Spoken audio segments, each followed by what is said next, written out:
Where is love? Does it fall from skies above? Is it underneath the willow tree that I've been dreaming? Where is he who I close my eyes to see? Will I ever know that sweet hello that's meant for only me? Who can say where love may hide? Must I travel far and wide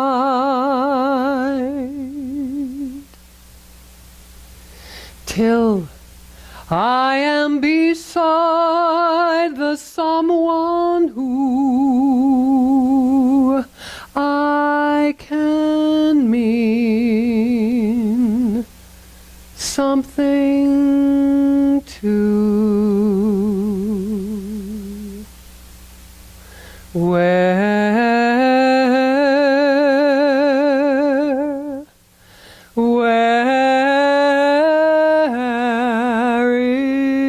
is love?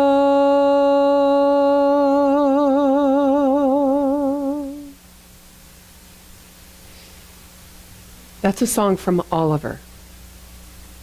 I don't know if you remember it. Tiny little scruff of a lad, down and out. And when I think about times I've been down and out, no one else would have known that. Right? Great Pretender. You spoke about it. The Great Pretender.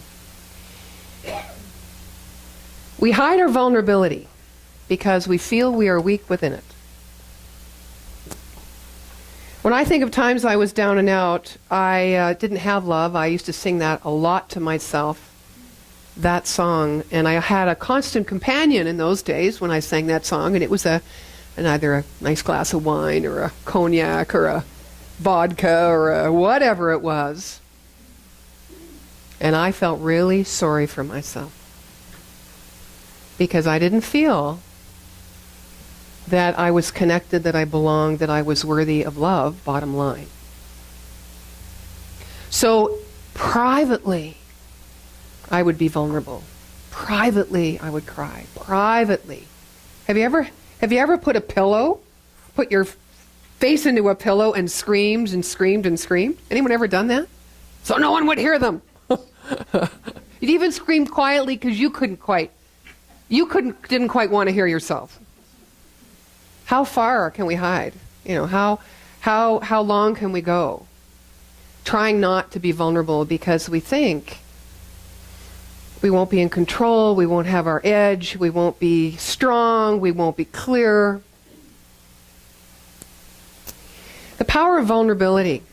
It's a very, very interesting topic, and I am sure that we have not heard the end of this idea. Vulnerability is asking us to be real. And then, that's all well and good intellectually. We can say, yeah, okay, I'll try to walk this path of authenticity, but sometimes we don't even know where to begin. We don't know what that is. We think it has to look like something, or there's a way to do it. And the only way to do anything is to be where you are. Last week I spoke about letting ourselves be seen, and I thought, as I was coming to pen today, I thought, well, what's so different? It's really just an extension of yesterday's talk, which is really an extension of the one talk that our teachers in religious science said that each one of us as ministers have. And that would be my talk. This would be my whole point, really, for being in ministry.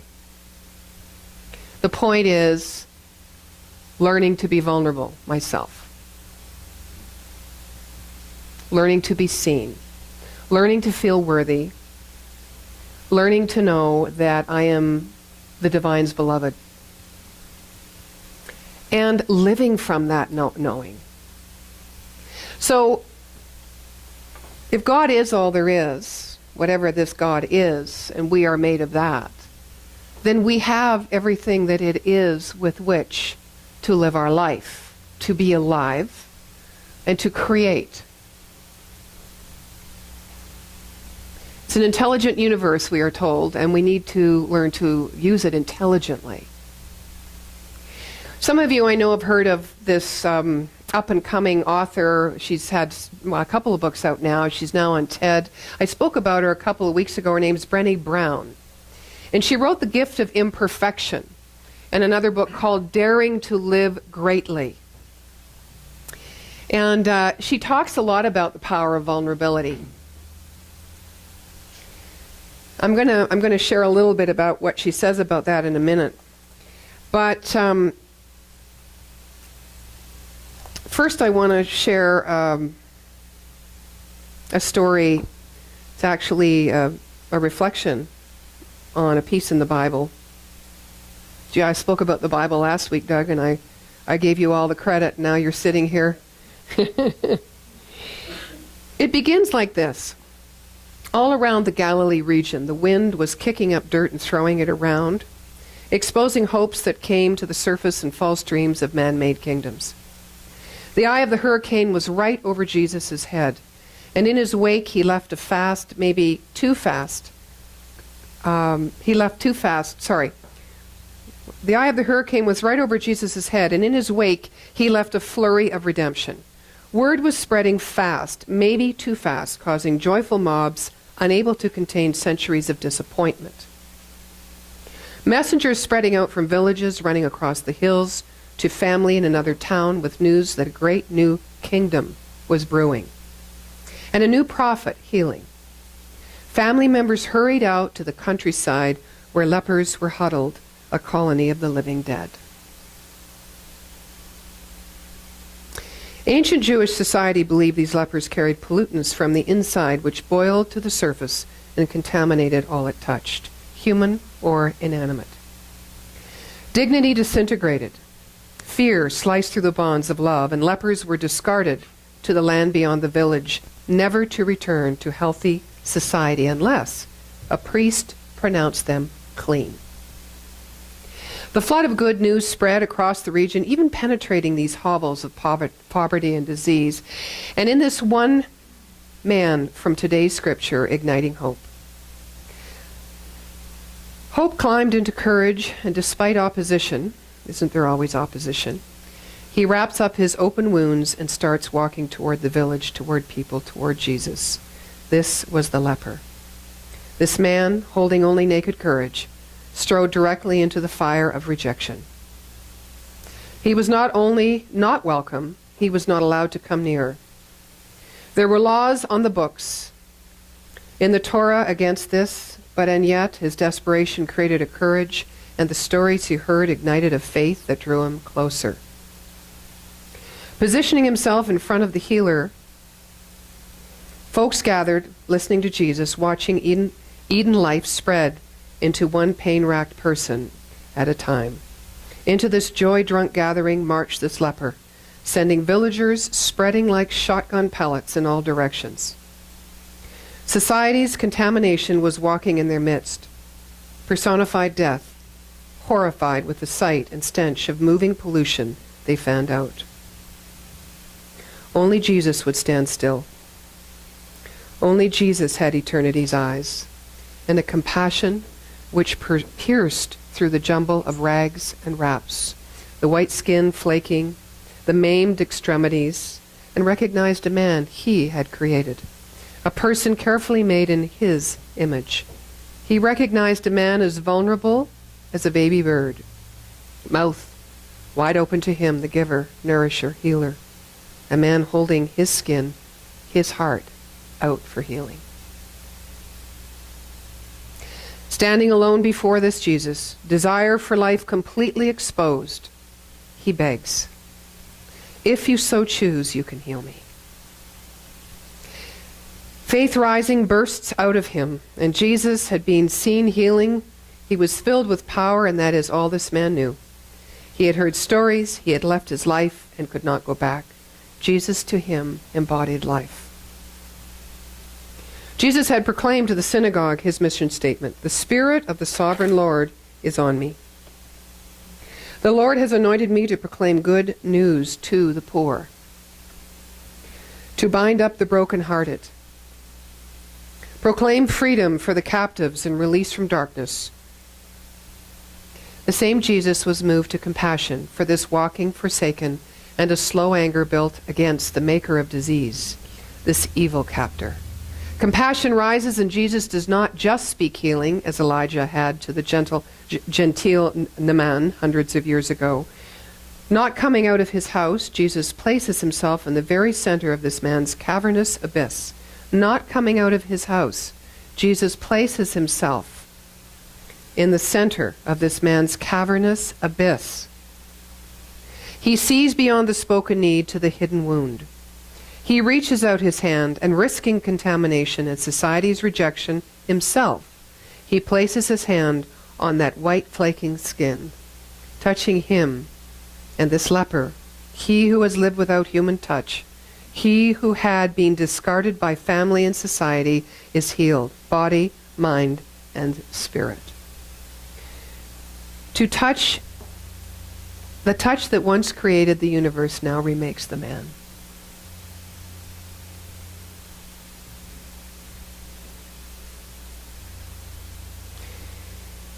God can only answer questions we ask. He can only heal when we position ourselves before him. He heals wounds we vulnerably lift up to the light of his presence. Now, I'm assuming that, like having seen yourself in Lou's song somewhat, and have felt yourself as well in the song that I sang, you also saw yourself in this story as both leper and both Jesus. We need to stand at the center of our own universe, of the truth of who we are, in order to heal or whole or bring together or connect those places within us that have lived in disconnection. The power of vulnerability allows us to do this. We cannot feel connection with another. We cannot find love, or shall I say, feel love by being the love, unless we're connected with ourselves. Which means we need to see the connection between Jesus and the leper in us.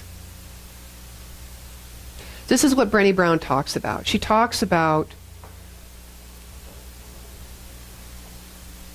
the research that she has done to understand stories of people who are looking for love. She spent 6 years researching.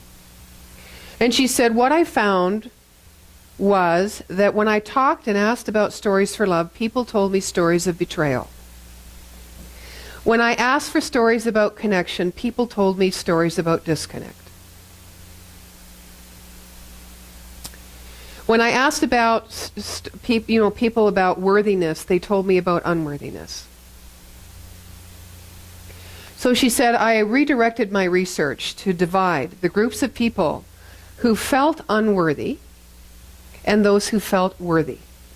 And I took the group that felt worthy, and I pursued that group in my research. She said the only difference between the two groups was that the group that felt worthy had the courage and the willingness to be vulnerable.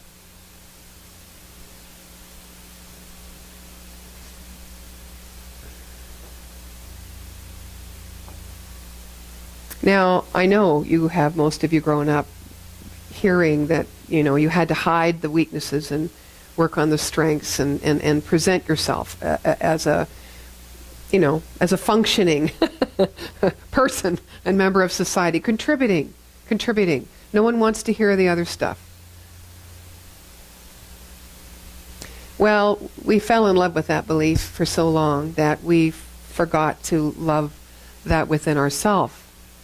And we learn in this teaching that it is only us that can reclaim ourselves, only us that can touch inside, put a hand inside and reach inside our own heart to touch that white flaking skin, or the extremities we think perhaps are unsightly about us. When I started clowning, this was the healing. It was a very profound healing for me, because I took all the places within me that I did not like, that I had hid for many, many years, whether they were attitudes, behaviors, or personal physical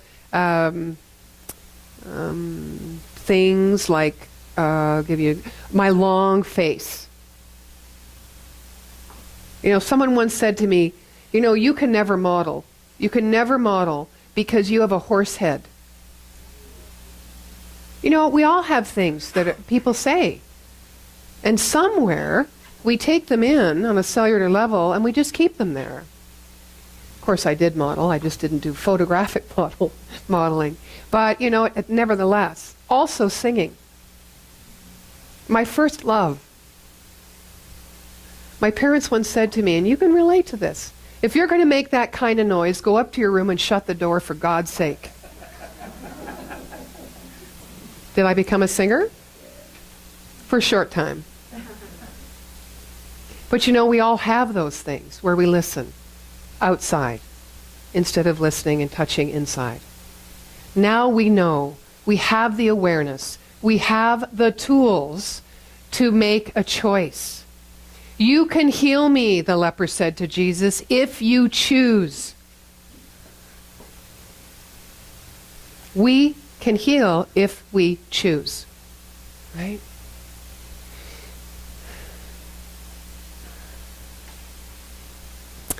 Oh, sensitivity. We try to protect it. We try to, we'll go about, and part of us like to say, and we're proud of it, we're really sensitive. We're sensitive people.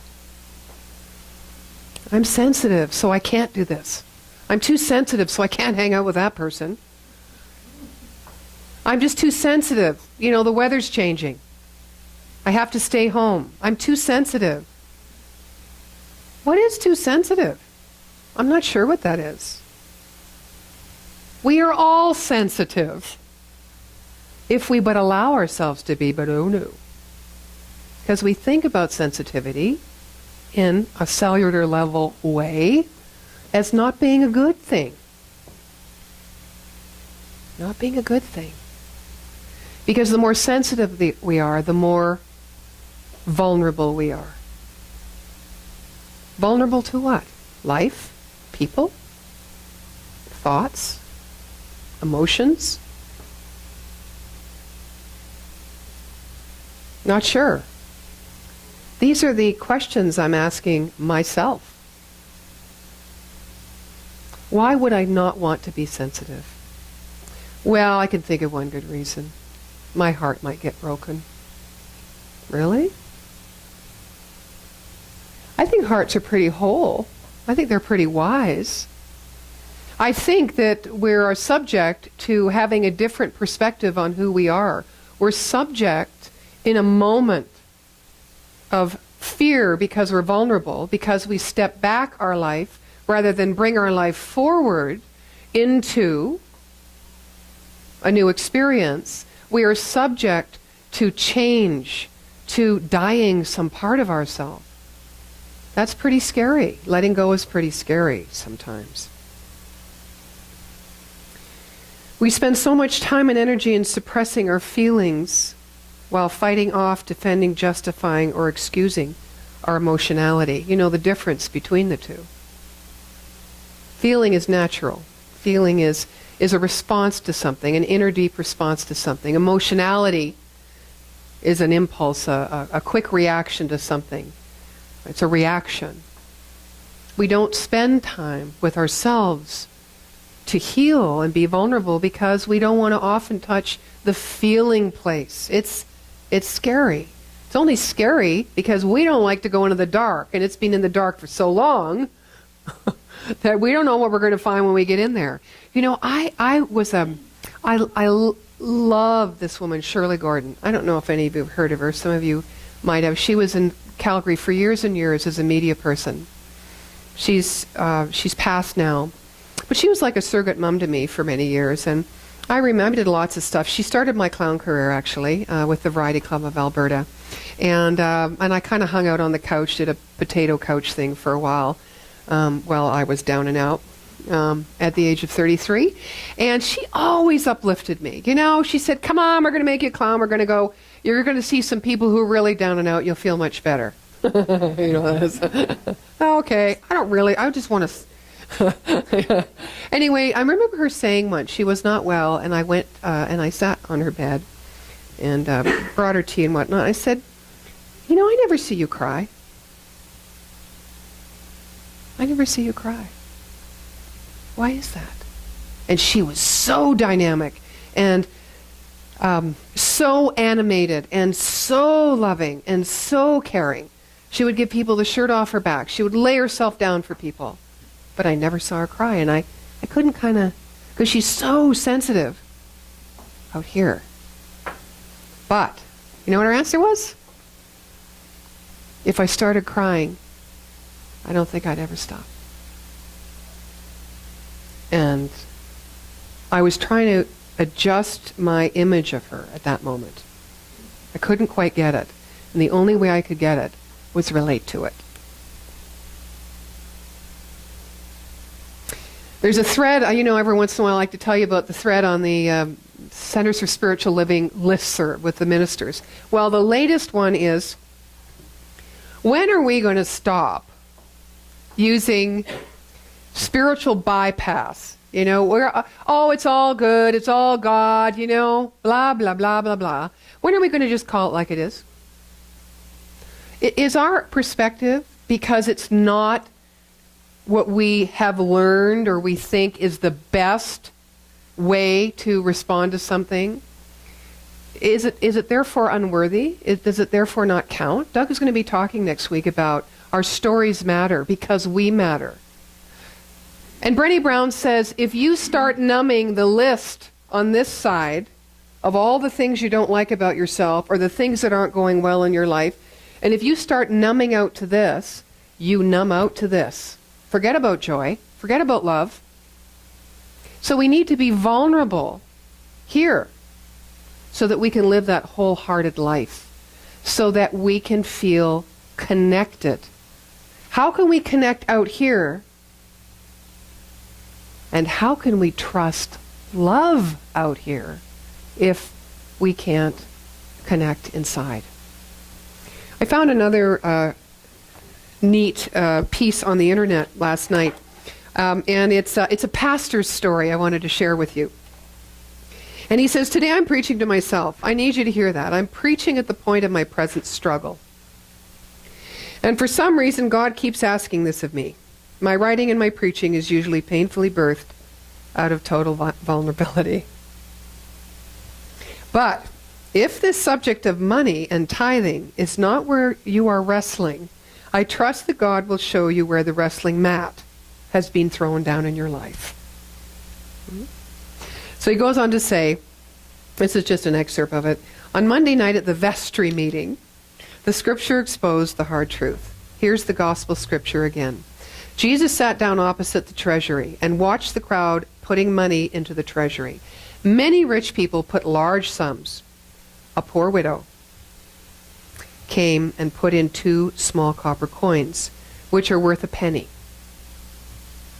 Then he called his disciples and said to them, 'Truly I tell you, this poor widow has put in more than all those who are contributing to the treasury. For all of them have contributed out of their abundance, but she, out of her poverty, has put in everything she had, all she had to live on.'" I think that's vulnerability. Both are a gift. One speaks of the power of vulnerability. So the pastor goes on to say, it was in the middle of the scripture that I began to wrestle. Someone at the vestry pointed out that the widow was giving not out of abundance, but out of poverty. Unbidden, my anger started to rise. Like much of the Sermon on the Mount, Jesus takes an Old Testament command and raises it to the nth power. Don't just avoid committing adultery. Don't lust after a woman in your heart. Don't just love your neighbor. Love your enemy.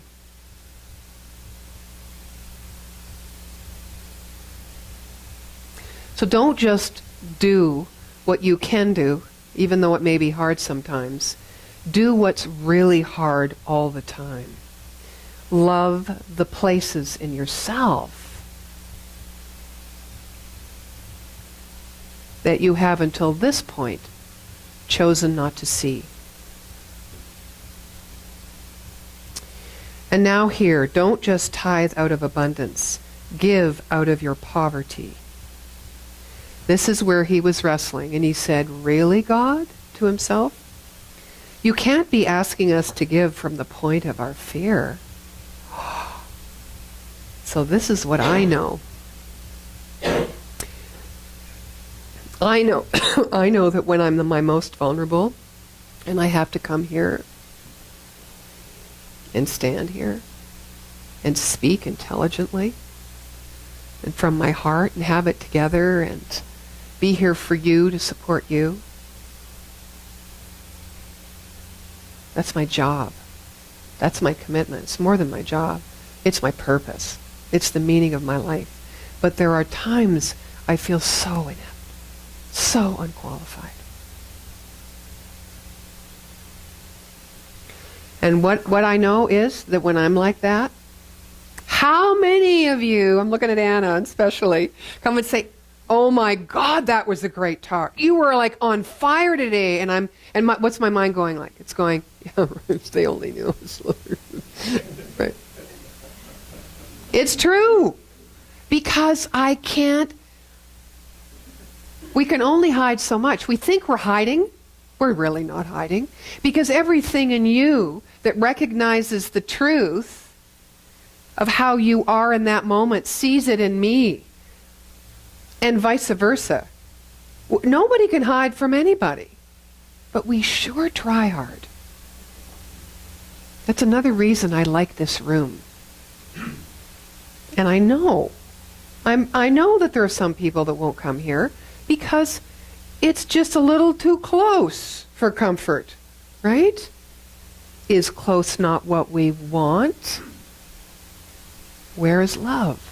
What is love then, if it isn't intimate and vulnerable?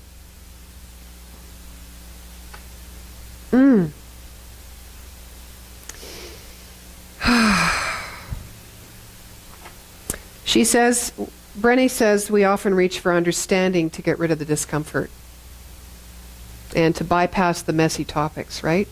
We go into our intellect. Another bypass is we try to be perfect when we're feeling vulnerable. Or we pretend that what we do does not affect others, so we isolate. Another thing we do when we're vulnerable is we make everything uncertain certain. Kind of like religion, you know. In the old days, it was about faith and mystery. Now it's about right and wrong. Where did that go? Right?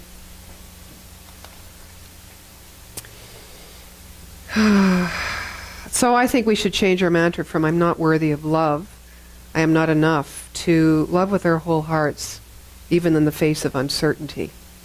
I think we need to let ourselves be seen and practice gratitude and joy when we fear the most. I would wish for you, as I wish for me, that you have this experience in life where you can put faces in your hands of others and speak truth into dry hearts, you know, like Jesus did with the leper. Or go up to a teenager that you don't know and say, "You with the hungry heart, You with the aching eyes. You are fearfully and wonderfully made. That's what a human being is. You are brilliant. You are light. You are love. You are truth. You are also made up of all this uncertainty and this vulnerability and this fear. Those people in the group that Brené Brown studied in her second research project said that they understood the power of vulnerability, and they chose it because their vulnerability made them beautiful.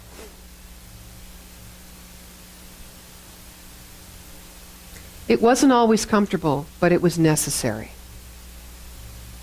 It was necessary to feel close, to build intimacy, to be loved, to be close, to feel like they belonged to something.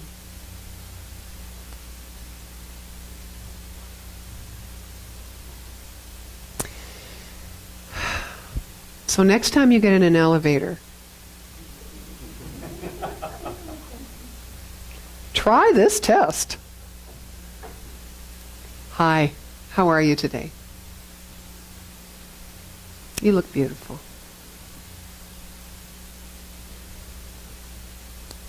Have a wonderful day. And so it is.